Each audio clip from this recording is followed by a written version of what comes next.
That's So awesome. What yeah. made you say that you were like not a good personal trainer compared to like the personal development? Because I feel like it's almost opposite, whereas most people get you can see the physical results of being a personal trainer. You can see the physical results of online coaching in the fitness space, but you can't see the physical results of like personal development changes. Yeah, it's not something that's like it's hard to measure. And so Yeah. when I was personal training, just I was, I mean, I'm not old now, but I was younger. Like I had just come out of college, and um me just telling someone to do something, just it never clicked for me. Like, oh, you just need to do this. Like you just need to do this. And it there was always just this disconnect. And I knew that I had like a good approach to looking at different perspectives and figuring out like what mindset was in a sense, um, but could never get the results that I wanted to get for people. And Yeah. it was even just like the questions I would ask where I didn't have the right questions yet of why are we doing all these things? Like what's actually dictating our actions? Where now, when I'm doing personal development, now it's why are we doing these specific actions? And then we can go and create a blueprint for changing the actions and changing our habits, changing our behavior. Where me just telling you, like, okay, uh, go do this, eat this, and this. Some people would do it, some people wouldn't. And I wouldn't understand why people wouldn't do it if they were paying me to do it. Mm. And so I just didn't get Yeah. the results that I wanted to get for people. And I felt more therapist like at times. And it was just too trauma bonding in a sense for me. And so I was just getting really drained from it. And then yeah, but now I feel I'm I'm able to just not believe someone's story that they're telling me, Mm. like no matter Yeah. how bad it is in a sense.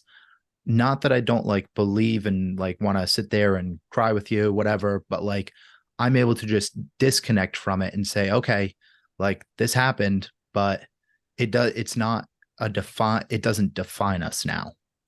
And that's Yeah. where You it's more so more. remove the boundary of something that they created and you say, like, you don't need to live within this boundary, even though you think you do. Yeah. Yeah. And that, I Totally. mean, it's, I'm still learning and I want to get a lot better at it. But, at least for now, I'm starting to understand like, okay, uh, like when I was coaching someone through personal training, they were going through a divorce and it was every week they were struggling with that and, helping them through that. But I felt in it with them, as opposed to just like observing it. And so it was just more difficult for me as like a 21-year-old kid to be coaching this 50-year-old woman going through a divorce and giving her advice in a sense. And now I find that I'm not giving advice. I'm allowing people more to come up with their own answers. Yeah. I feel like that's the biggest thing as a coach, right? Is like we just lead them to it. Mm-hmm. You just like open the door of like, okay, maybe look at it this way. And right, they problem solve in their own heads. Yeah. And that's just like That's awesome. that's just made it so much easier for me. So yeah, I haven't like created like blueprints of how far I want to take this and things of that nature, but I know that like I just am not fulfilled with like a full-time job. I've never been a job person. I've switched a lot of different careers. So Yeah. it's I'm not the my same. thing. I literally think the longest job I ever had was like 6 months. Probably Yeah. not even. Yeah. I'm I just think not that kind of person. yeah. I don't know. I think that there's like some type of story in my head too about like authority in a sense because I've never liked listening to people either. I'm not sure how much of my ego is there and what's attached there. But I know that Yeah. there's something there, and I've learned to become better with just like listening to other people that are like actually trying to help me or just trying to help themselves in their business, as opposed to just being like, all right, you know what? No, I'm just gonna like walk out of here and like that's it for Yeah. me. Yeah. It sounds like you do know what your like block to authority is. You just Yeah. like haven't put the pieces together yet. Yeah. I haven't put the pieces together and it hasn't been like my main um concern right now. So I haven't looked Yeah. into it. But I know that there's Yeah. something That's blocking there. It's funny because I like heavily relate to that. I've always been someone that was like, I used to tell my mom when I was like 2, I was like, don't tell me what to do. Like, I'll do it myself. Mm, And like always telling her that, I was very much the same, where like for me, my like core belief is like that I'm not enough. And mm, so feedback and criticism was always something that meant that I am not enough.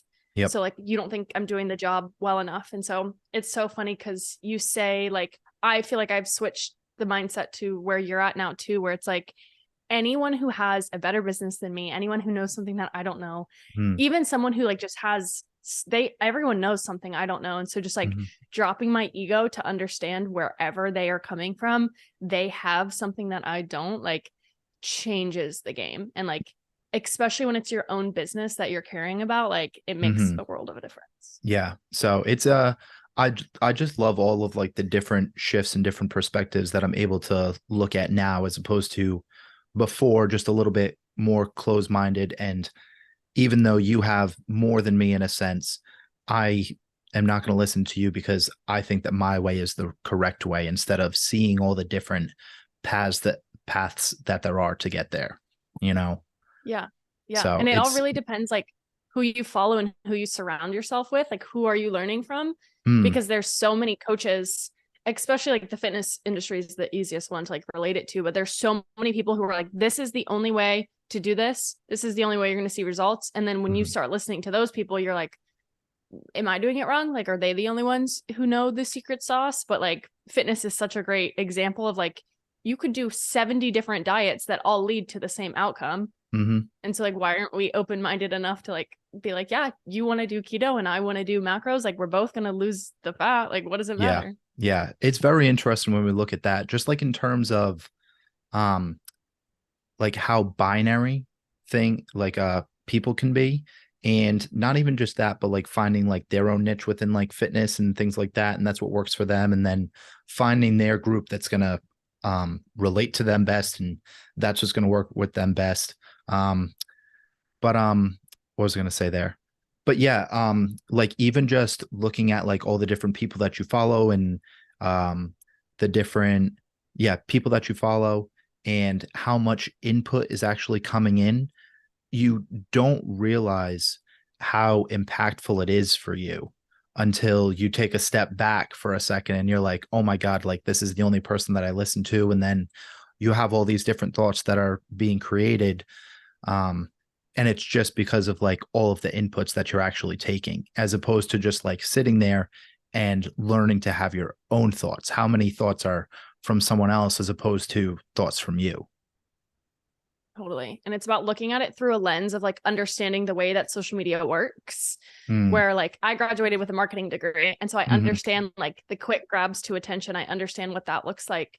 And so when you realize that these people are posting the way that they're posting and they're speaking the way that they're speaking to grab attention, and then you get caught up in that, you have to remember like, okay, maybe everything they're saying isn't 100% true, or like Yeah. maybe they're building a following off of portraying themselves in one certain way, where like maybe behind the scenes they like feel a different way. You have no idea. Yeah.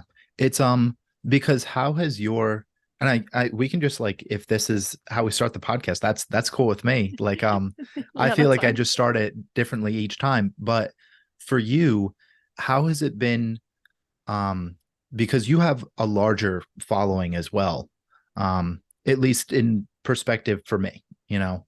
So Totally. you know, but how has it been, like how have you been able to go and show up actually as you as opposed to showing up as who you're trying to be, um or isn't like as genuine to you? I think that's the biggest unraveling and uncovering that everyone is trying to figure out. Yeah, and that's such a good question. That's such a good question. Um, so I always kind of viewed social media as just like me. Mm, And I started my fitness Instagram in like 2017. And so I had been doing it like for a long time. And it was never something I wanted to make money off of. It was never something I had the intention of growing for another purpose. It was just something that like my best friend at the time was a professional photographer. And so it worked really well. She loved taking pictures. I loved having my picture taken. Like I was just like goofy and always myself. And so it was always just super fun. And luckily she was like always just like super honest with me, like where I would go on my story and talk. And she would be like, dude, that didn't sound like you. Like you put on your customer service voice. Why are you talking like that? And at Mm. first people hear that and you're like, fuck you. Like Yeah. you're being mean to me. But she Yeah. was just being honest. She was literally just being like, I love who you are. And I want you to show that to everyone else. And so I think I was just like really lucky and really blessed to have someone in my corner who knew and accepted and saw me for who I was and like pushed me to be that on social media. And that's also where like you say, I don't think I have a big following in the sense of like, if I were to pretend to be someone else, my following could quadruple. And I think that's where people get caught up is I could pretend to be somebody else and watch it skyrocket. Like I know how to do the reels to get the views. I've gone viral a few times. Like I know how the algorithm works. I know how the system works. But to me, it was always more important to align with the truth, because anytime that I posted something that was like even a little out of line, I like always was in tune with my body and like felt how uncomfortable that felt.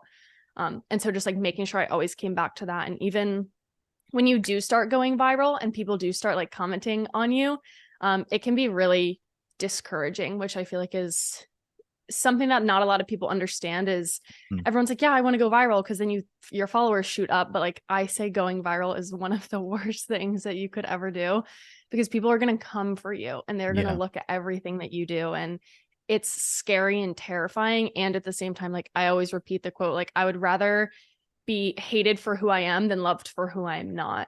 And Mm. I always remind myself of that. And it's funny that you asked that too, because maybe a year ago, not even at this point, I switched my Instagram name. I used to be Kelly K Fit and now I'm Mm-hmm. Kelly K Poole, because I was too deeply identifying with like being the fitness version of me. And I felt like I could only show up to Instagram if I was being Kelly K Fit. I And see. everybody called me that. All of my friends called me that. Everyone like in my area called me that. And I was like, I don't want to be that. I just want to be me.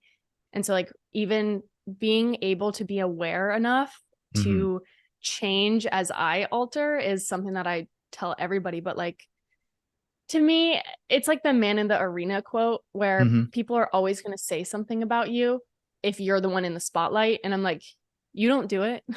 So what does Yeah. their opinion really matter at the end of the day?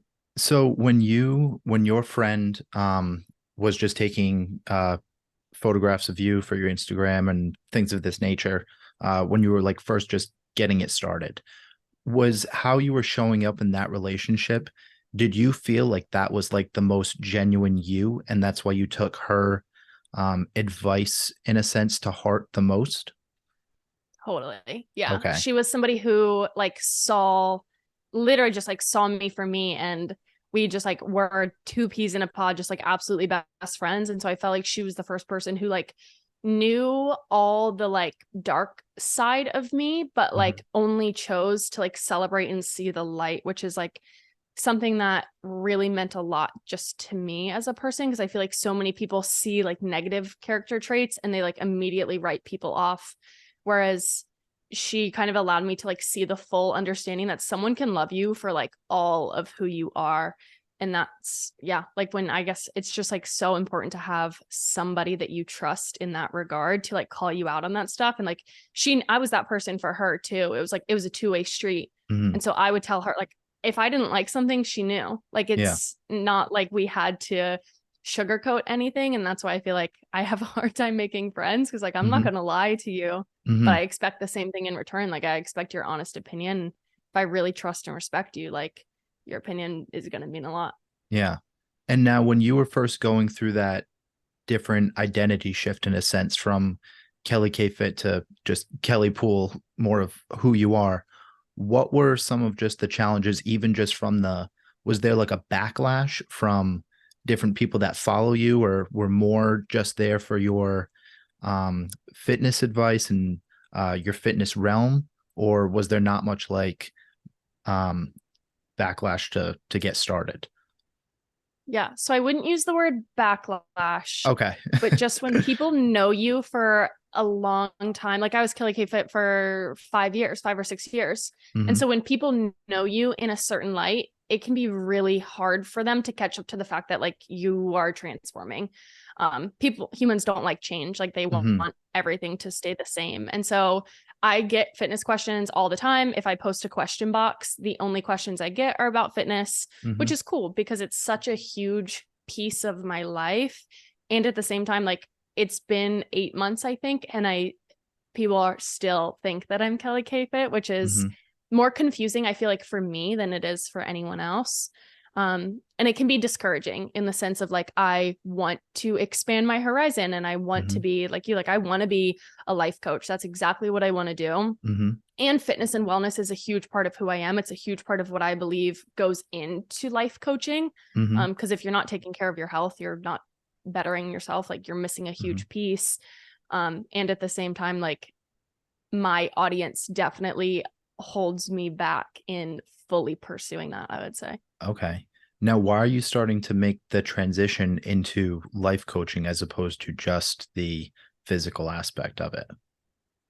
I feel like it's my intuition just always was I was either going to go back to school to become a therapist Mm-hmm. or I was going to start life coaching just because I was always the friend that like, I don't want to just like cheer you on and be like, yeah, like your boyfriend sucks. Like I Mm-hmm. wanted to coach you through it. I wanted you to like have a mirror held up to you. And I feel like it's the reason that anyone gets into this is like we never had somebody to do that for us. Mm-hmm. And yet I always respected people who were always honest with me.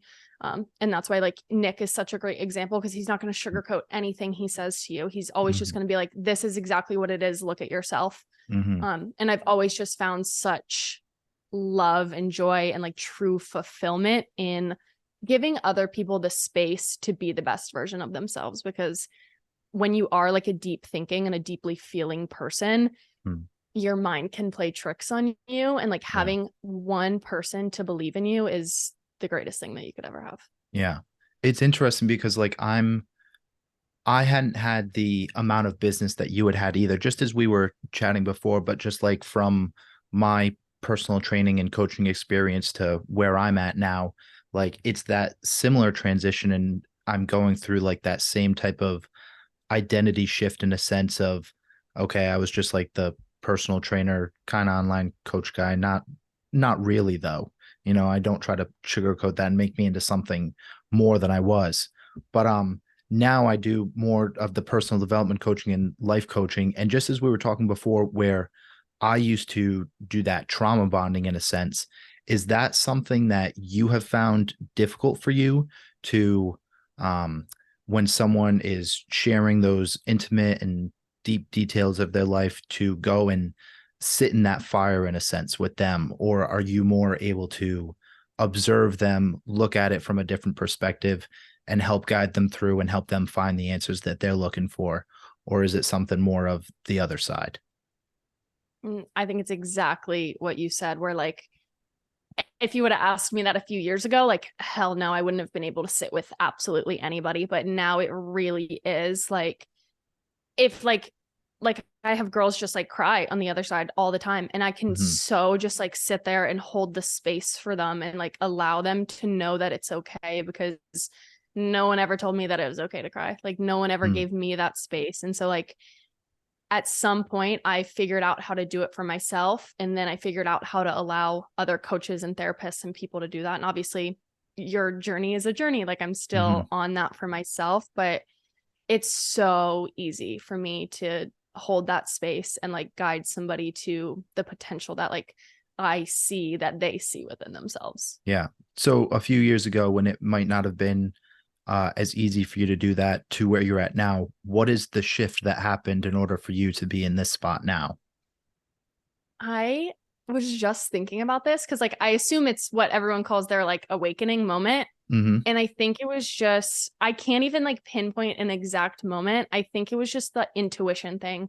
Like I always knew, like I was in a narcissistically abusive relationship for Mm-hmm. 4-ish years. And it was one of those things that like I always knew it was wrong. And I never had anybody coach me through it the way that I needed to be coached through it. Like the closest thing I had was my therapist, and luckily like she was absolutely amazing and so non-judgmental and like really allowed me to kind of work through it on my own. But at the end of 2021, I was able to like finally and fully let go, which is something I never thought I was able to do. I really like had fully convinced myself that it was going to be something that I was going to be stuck in forever and never going to be able to get out Mm. of. And so I think having an inkling of belief that something is possible for you is what did it for me, is knowing that like just like all you need is one little spark to be able to like not do that anymore. And so like being able to see that in other people, especially people who know better is out there for them, Mhm. is like what really allowed me to like change through that time. And it's so funny because I don't feel like a lot has changed until you Yeah. look back on like the 3-year scale. And then I'm like, oh, I don't even know her anymore, which is funny. Yeah. So, especially for you, when we get onto the topic more of like self belief, it was more of you looking at other people and them seeing it in you before you saw it in yourself. Is that what I'm understanding? Can you say that again? So when you look at your own self-belief, okay, and Mhm. believing you could get out of a situation like that, okay, Yeah. was it, did you come to the realization that I can do this and I believe that I can get out of this, or was it someone else had believed in you that you could get out of it? Is that making sense? Yeah. Okay. This is going to sound really weird. The best way to describe it is in the moment, I didn't think I ever could, but Mm, it's almost like a future version of me knew I could. okay. And she was the one who like allowed, like guided me to where she was rather than anyone else doing it. And like, obviously, like other people play huge factors and like, I'm a one-liner kind of person. And so I'll remember like one thing one person said one time and I'll just like grip onto that. And I remember one time, one of my friends who I like wasn't even that close with, he was like, how are you doing? And I was like, not well, but I'll deal with it on my own because I was always Hmm. somebody like that. And he was just like, you don't need to deal with it on your own. People are not meant to do that. People are meant to help other people. And just like basically a stranger telling me that, like I just like gripped onto that and started allowing other people to be there for me rather than just like isolating and being like, oh, everyone's always going to hurt me. And so just like having the deeper knowing and then slowly building upon that Hmm. is the biggest thing. Cause I feel like it's like anything, like we think the results are just going to wake up and happen one day, but in reality, it's just like slowly choosing yourself over time. Yeah. I want to start to just dive into a little bit more of like your intuition. Okay. Yeah. When was it that you first started to notice your intuition or that gut feeling? When did you start to follow it?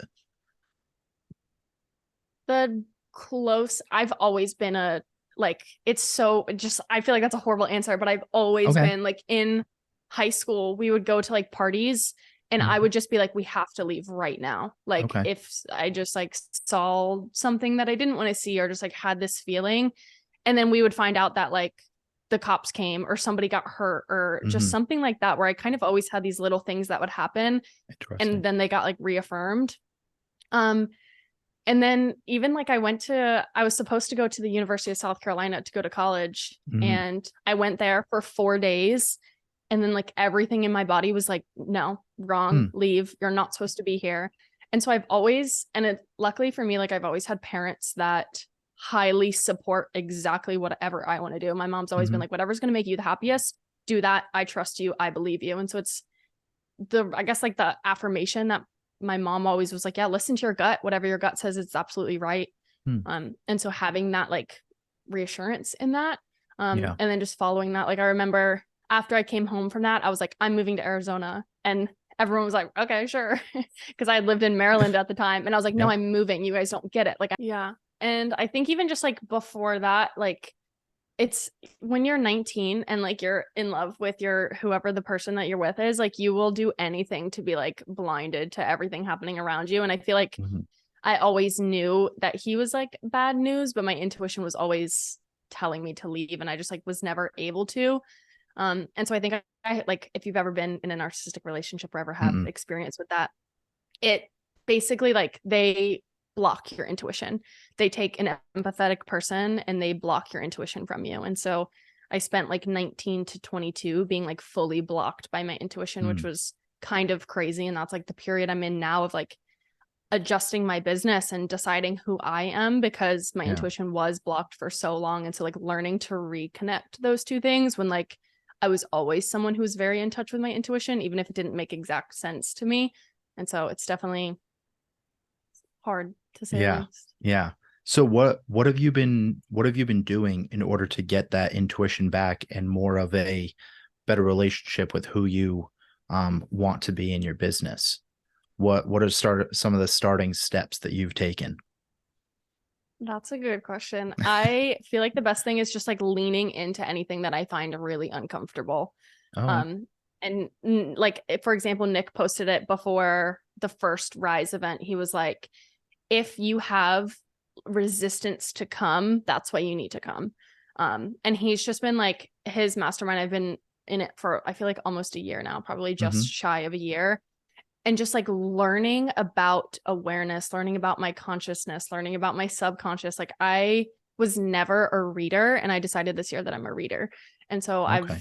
my goal was like 20 books for the year, and I've just like been reading everything I possibly can about just humans and our egos and our conscious and our subconscious and different beliefs and different like laws of the universe and all of these different things. And just like and it's so funny because I was like driving to the gym the other day, and I was like so anxious just to be driving to the gym, which is very odd for me. Mm-hmm. And I was about halfway there, and I was like, I can't go right now. Okay. And it didn't make sense. And that's the thing about your intuition and like rebuilding it, is like, don't ask your intuition to make sense. If you're going to listen to it, just listen to it. And you have to just decide that you're going to listen to it. And so I was like, okay, I guess we're not going to go now. And I Mm-hmm. like just turned around, came home, and was like half really frustrated because I was like, you really just couldn't have gone to the gym? Like, why did it need to be a big deal? And so Mm-hmm. I'm like half bullying myself. Yep. And then ended up like 6 hours later, whatever, went to the gym and like had literally the best workout in months. Oh, wow. And I was like, that's just one of those like little tiny nuggets that the universe is trying to be like, listen, if you listen to me, good things will happen. Mm-hmm. And so I really try to do that. And I really try to like remember that you don't need to justify everything. The Mm-hmm. only person that anything ever needs to make sense to is you. And when you're someone who like was codependent or was in a narcissistic relationship or had helicopter parents or whatever it is, it can be hard to do things and not want to hyper explain it to other people. And so just like coaching yourself through that, I feel like I'm always just like constantly coaching myself through moments like that. Mm. Why do you think that we as a collective got to a point where our actions and our thoughts and beliefs, they have to be justified by everyone else in order for us to feel good about them even? Yeah, I would say social media. Okay. Hugely, Yeah. vastly, like everyone, when you do something, like you have hundreds of thousands of people watching. Even if you have 1,000 followers, like the reach that it can reach is absolutely insane. And like anything I post and do and say, like there's always somebody asking me about it. And I feel like that's where like even the girl I was telling you about who I was friends before, like her and I were Mm-hmm. best friends, like always on social media, and we stopped being friends. And I got questions about it for like 6 months. Oh, And so okay. I really took a step back from social media at that point, because I was like, I can't do anything without all of these people like just like constantly bombarding me about these different things. And so, yeah, it can be, I mean, we all just want to be like accepted and seen and loved. And so we will Mm-hmm. do anything to show people like why we're doing things a certain way. But when in Yeah. reality, like it all comes back down to like that confidence thing. When Yep. if you have your own back, you don't need other people to justify it. Yeah. So we had also chatted beforehand a little bit. I don't know if we had caught it on the recording, but this sense of that we're not enough. And I feel like that is the root of a lot of people at their core. They feel as though they're not enough. When did you start to notice and start to make that shift into actually feeling that you are enough and that you're capable of doing what you want to do?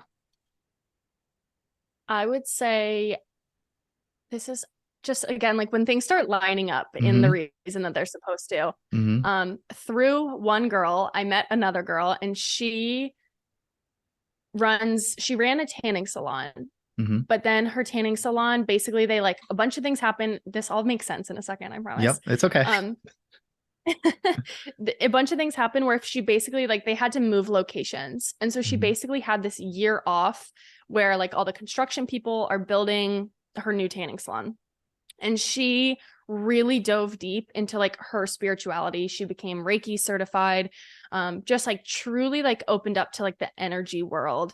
And she is the one who I just feel like is somebody who sees me and sees my higher self, not just like me. Mhm. And she's really somebody that like opens me up as the reminder of like, no, I can do this. And like, again, it's just that deep knowing, like, Yeah. I know my conditioning is that I'm not enough. And I Mhm. also know like I am wildly capable. I can do all of these things. And it really is about just like constantly shoveling the conditioning out of the way and like the reactions. And I don't ever want it to seem like I'm not doing that now. Like literally bitched at my boyfriend this morning for no Mhm. reason, for like totally a conditioning response.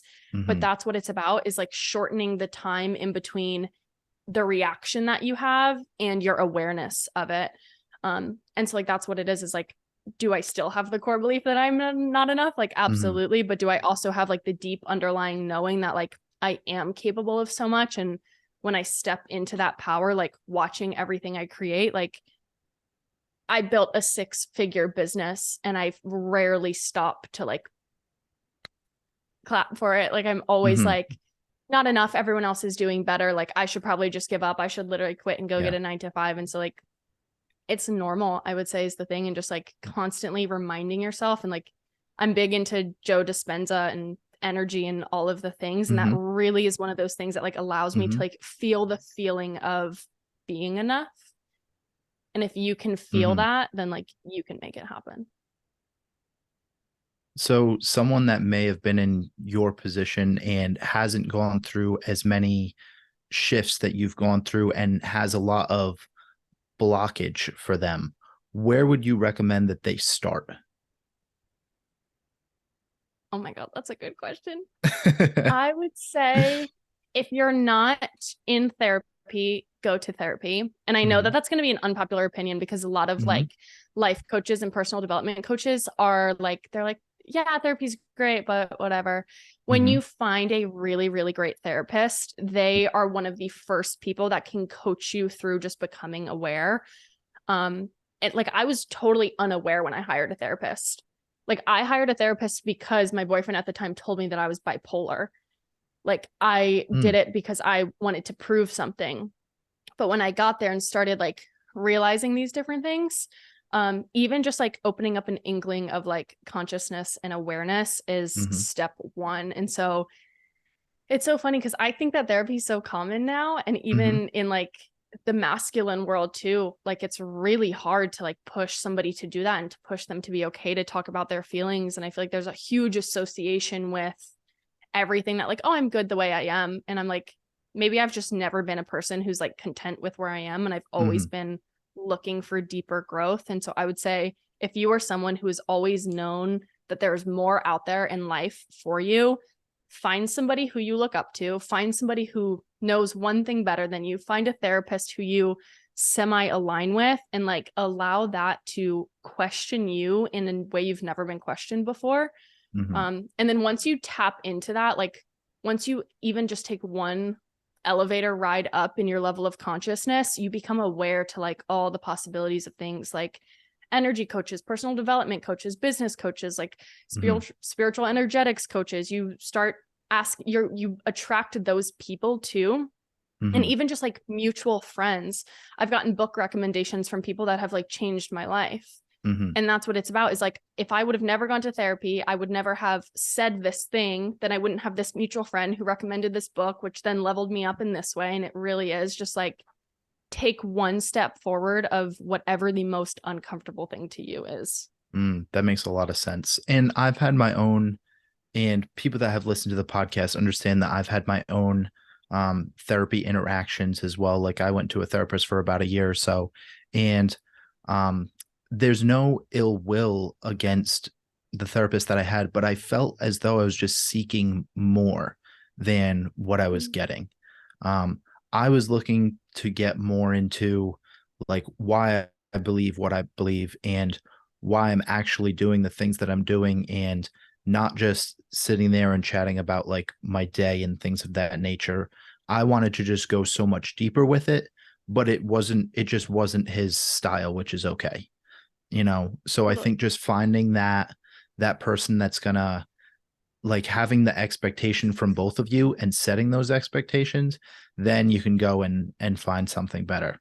Like, for example, I had went to another therapist at one point, and we had chatted a little bit. I just talked, just like a consultation in a sense, and um it definitely was not for me. I didn't get a good feeling from him. And again, it was too by the book for me. Like, Yeah. he wanted to make sure that he was like, all right, well, you have, it doesn't really sound like there's anything like too crazy going on, but just for paperwork purposes, I'm just going to put you down for some mild depression. And I was like, okay. I'm like, I don't really feel depressed though. And just like that Yeah. kind of thing, where he was trying to make sure that he covered his own basis and for insurance purposes and things of that nature. And it just wasn't something that clicked for me. So I think Totally. finding just someone that's going to be able to help you in the way that you're actually seeking is what you want to go and find. So, Totally. Yeah, I could not agree more with that. And I've had therapists who, yeah, like their level of consciousness wasn't where I needed it to be. Like same as you, where I'm like, I'm already so aware that the level of awareness they need to be is like mhm, tenfold what I need to be. yeah. And like not everyone walks around like that. And your therapist was only able to help you to the degree which he was aware. hmm And that's why people I think lean more into like the coaching space and hmm finding a life coach or a mindset coach or a personal development coach because of the like non-traditional routes that they use. And with hmm social media, you can actually like get to know them as a person a little bit deeper. But it's like dating is the best way to describe it. Like you have to date your therapist, you have to date your coaches. I've had fitness coaches I don't love. I've hmm had personal development coaches that I do love. It's about being okay with whatever they teach you rather than like having, okay, this is exactly what they need to do for me. And if they don't do this, then it's wrong, but just being open because maybe they do have something to share. Yeah. So, um, as we're starting to close up here, how far in the future are you looking in terms of your business and where you want it to go?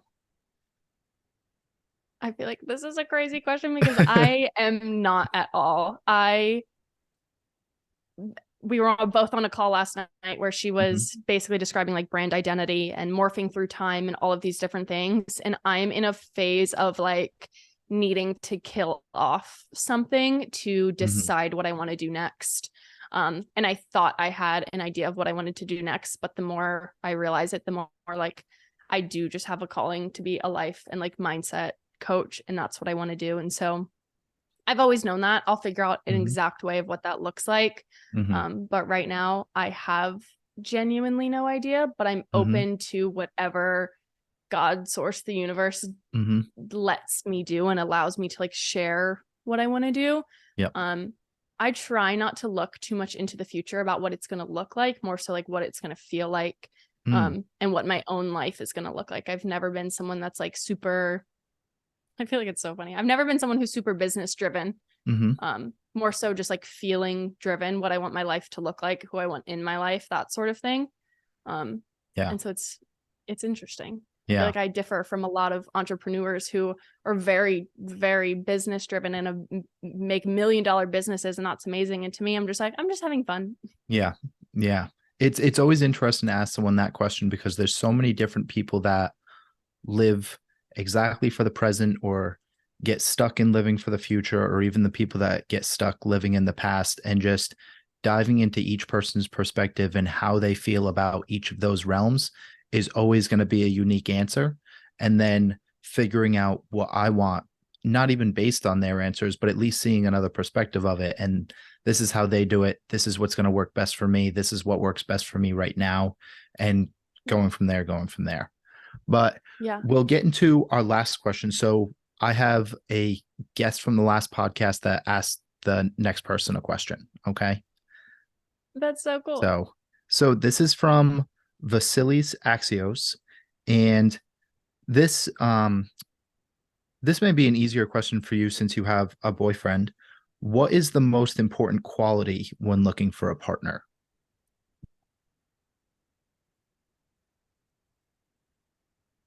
What this is going to be an unpopular opinion. That's okay. Whatever the thing is that annoys you the most, or the thing is that you lack the most. Like, I care about what people think about me. I am someone who, obviously, like, being in the social media world, I feel like makes it a little bit tougher. But Mm-hmm. I'm somebody who, like, it's important to me that other people like me, and I've learned to like be okay with that and try to like release it a little bit. Mm-hmm. My boyfriend does not care what anyone thinks about him, and sometimes it frustrates me, but at the Mm-hmm. end of the day, like, I'm so jealous, and I think it's so cool, Mm-hmm. and it's such a daily reminder of like the opposing side.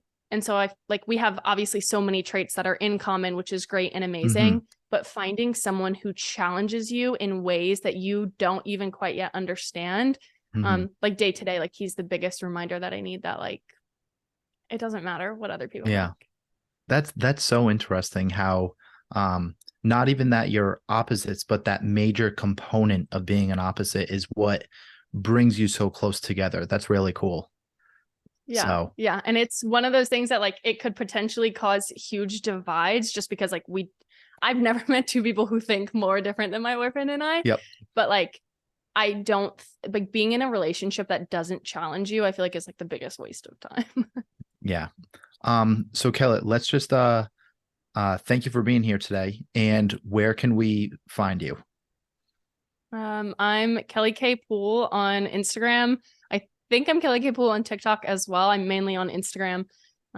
Hopefully we'll be making my own podcast soon, but I feel like the more I put that out, the more it'll Mm-hmm. start to happen. Yeah. But yeah, thank you for having me. All right, cool. Thank you very much, Kelly. All right. Sweet. Thanks, guys.